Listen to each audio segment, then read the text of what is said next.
Adobe Illustrator ਦੇ ਇਸ lesson ਦੇ ਵਿੱਚ ਅਸੀਂ ਦੇਖ ਸਾਂ ਕਿ ਉਰਦੂ ਦੇ ਇਨ ਪੇਜ ਦੇ ਜਿਹੜੇ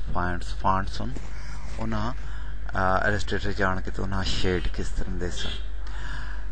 ਉਰਦੂ ਦੇ ਫਾਂਟਸ ਇਲਸਟ੍ਰੇਟਰ ਜਾਣਨ ਵਾਸਤੇ ਪਹਿਲੇ ਜ਼ਰੂਰੀ ਹੈ ਕਿ ਅਸੀਂ ਇਨ ਪੇਜ ਉਰਦੂ ਦਾ ਜਿਹੜਾ ਪ੍ਰੋਗਰਾਮ ਤੇ ਪਹਿਲੇ ਉਸ ਨੂੰ ਓਪਨ ਕਰਾਂ, ਕਿਉਂਕਿ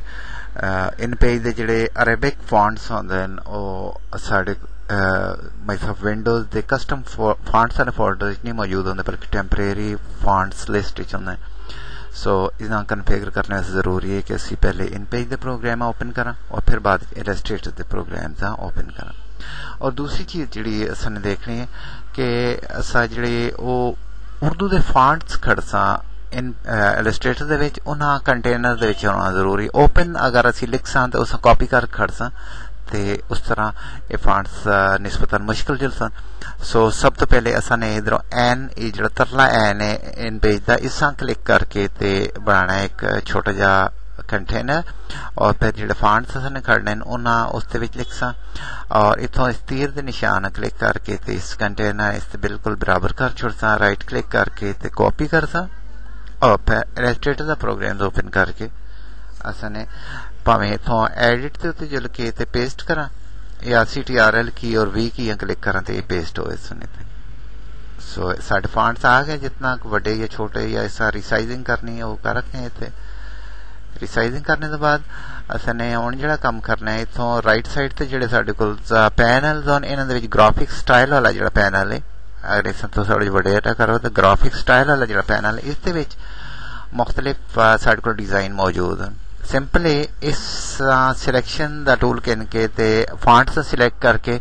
इतों किसी भी आइकन जो क्लिक कर सा ते ओ इफेक्ट्स ग्राफिक स्टाइल जो है वो अप्लाई हो साड़ी उस राइटिंग दे इतने इस जगह अगर क्लिक करा तो इतने और साढ़े कोल बहुत सारे स्टाइल्स हैं। इन्हां ही स्टाइलों दे विच एक साढ़े कोल इत्थे वे ए वाला स्टाइल शेरॉफ होदी के शायद अफरीदी शायद या जड़ा भी है बैरल इस तरह से जो क्लिक कर सकते इसके आसपास शेड ऑटोमेटिकली अप्लाई हो और इस चाहिए क्लोज कर छोड़ने हैं, इस थोड़ा जा मिनिमाइज कर छोड़ने हैं। इतने साढ़े को चूंकि देखो रत्ता शेड देंदा इतने और साढ़े को अमूमन इंस्टीट्यूट्स वगैरह दे विच ग्राफिक्स दे विच ब्लैक एंड वाइट प्रिंटिंग होंदी। सो इस रत्ते शेड खत्म करने वास्ते इथों इसका जो फिल कलर है उस ब्लैक कर छोड़ ते इसका जड़ा ये शेड है वो ब्लैक होए सी। और इस तरह तुसी मेनू तैयार कर रखते हो मुख्तलिफ किस्म दे और उर्दू की जी टाइपिंग होंदी है वो तुसी इस दे नाल कर रखते हो। इस अगर और असने इफेक्ट्स देने मसलन इस बैंड देना या कर्व इफेक्ट्स देने ते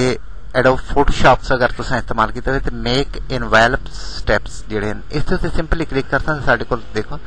मुख्तलिफ किस्म के स्टाइल्स ऑन इस जिहड़ी उर्दू राइटिंग है सी इस दे अपने फ्लैग्स वेव फिश या रिसाइज या सर दस असी आर्क ही देने आर्क दे विच असी बैंड दा अपनी मर्जी के मुताबिक जिहड़ा ना वो छोटा या बड़ा कर रखना ओके कर सन। ते देखो साडा जिहड़ा इफेक्ट्स है उर्दू दे फॉन्ट दा मेहराब जड़ा ना बन गया आर्क जे नमूने का। आइंदा आने वाले लेसन असी और मुख्तलिफ किस्म के शादी कार्ड या विजिटिंग कार्ड डिजाइन करना सीख एडोब इलस्ट्रेटर दे और कोरल ड्रा को ज्यादा इंशाल्लाह तुसी इस दे विच इफेक्ट पास उस एडोब इलस्ट्रेटर दे विच।